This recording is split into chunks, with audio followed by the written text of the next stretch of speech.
नमस्कार, आपके साथ हूं मैं खुशबू मनोरमा मिश्रा। आप सभी का बहुत स्वागत है लाइव टाइम्स के डिजिटल प्लेटफॉर्म पर। जी हां, और बात हम क्या करने वाले हैं, बात उस रहस्यमयी बीमारी के बारे में करने वाले हैं जिसने अब तक एक देश में 50 से ज्यादा लोगों की जान ले ली है। 1000 से ज्यादा लोग प्रभावित नजर आ रहे हैं और सबसे बड़ी बात कि लक्षण क्या है, तो बच्चों में रोने वाले लक्षण है। जी हां, बच्चे रोने लगते हैं इस बीमारी के होने के बाद और इसलिए ये पूरा मामला अभी बहुत ज्यादा परेशान करने वाला है। WHO की एंट्री हो चुकी है इस पूरे मामले में। अब WHO की रिपोर्ट जो है वो लगातार सामने आ रही है और कहीं ना कहीं ये पूरा मामला जो है वो परेशान कर रहा है, क्योंकि आप देखिए कि ये अज्ञात बीमारी है। फिलहाल अभी बहुत कुछ इसके बारे में जानकारी मिली नहीं है, लेकिन इस बीमारी ने 50 लोगों की जान ले ली है। हेल्थ एक्सपर्ट्स ये कह रहे हैं कि चमगादड़ खाने वाले 3 बच्चों में सबसे पहले इस बीमारी का पता चला, जिसके बाद ये मामले तेजी से बढ़ गए हैं। अब देखिए लक्षण क्या है कि इसके लक्षण नजर आने के 48 घंटे के बाद ही लोगों की मौत हो रही है। शुरुआती लक्षण क्या है, बुखार होता है, उल्टी होती है, इंटरनल ब्लीडिंग होती है और इन हालातों को देखकर इस बीमारी को काफी ज्यादा चिंताजनक माना गया है। बहरहाल इन सब के बीच आप देखिए कि कई सारे ऐसे वायरस है जो इंटरनल ब्लीडिंग से होते हैं, लेकिन वो अलग है और ये बिल्कुल अलग बताया जा रहा है। और कहीं ना कहीं आपको बता दें कि डेमोक्रेटिक रिपब्लिक ऑफ कॉन्गो में इस बीमारी का प्रकोप जो है वो 21 जनवरी को शुरू हुआ था, जिसके बाद 419 मामले दर्ज किए गए। और अब WHO क्या कह रहा है इस पूरे मामले पर?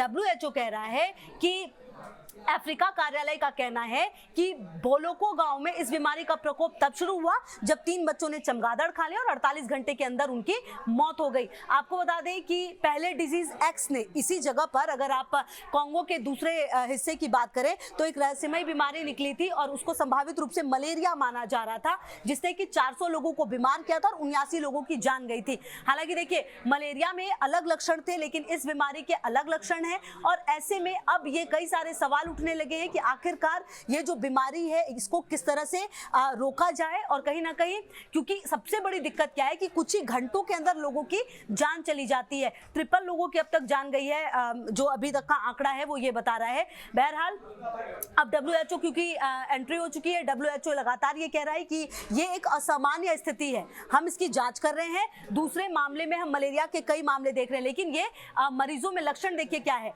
80% जो मरीज हैं बुखार, ठंड लगना, बदन दर्द, दस्त जैसे लक्षण हैं। कुछ मरीजों को गर्दन, जोड़ों में दर्द, पसीना और सांस लेने में तकलीफ है, जबकि 59 साल के कम उम्र के लोगों को बहुत ज्यादा प्यास लग रही है इस बीमारी के होने के बाद। और बच्चे जो है वो लगातार रोने लग रहे हैं। मतलब ये दो चीजें हैं, 59 साल से अगर कम उम्र है तो प्यास लग रही है, जबकि छोटे बच्चे जो वो रो रहे हैं। शुरू में बीमारी के तेजी से बढ़ने के बाद जो इबोला की आशंका जताई गई, लेकिन ये इबोला से अलग है। और अब इस पूरे मामले में नमूने लिए गए जब तो जो WHO है उसने इबोला और मार्बर्ग जैसी बीमारी से इसको अलग कर दिया। उन्होंने कहा कि ये एक रहस्यमयी बीमारी है और अब ये देखना होगा कि ये किस वजह से फैल रही है। आपको बता दें जो पीड़ित बच्चे थे उन्होंने चमगादड़ खाई थी, इस बात की पुष्टि भी लगातार की गई है। और जूनोटिक ट्रांसमिशन की चिंता जो है वो बढ़ी है इसके बाद। जूनोटिक ट्रांसमिशन का मतलब क्या है? जानवरों से इंसानों में बीमारी का फैलना। और WHO ने ये बताया कि पिछले 1 दशक में अफ्रीका में ऐसे प्रकोप जो है उसमें 60% की वृद्धि हुई है, जिसकी वजह से जंगली इलाकों में वन्य जीवों के साथ जो है इंसानों का संपर्क है।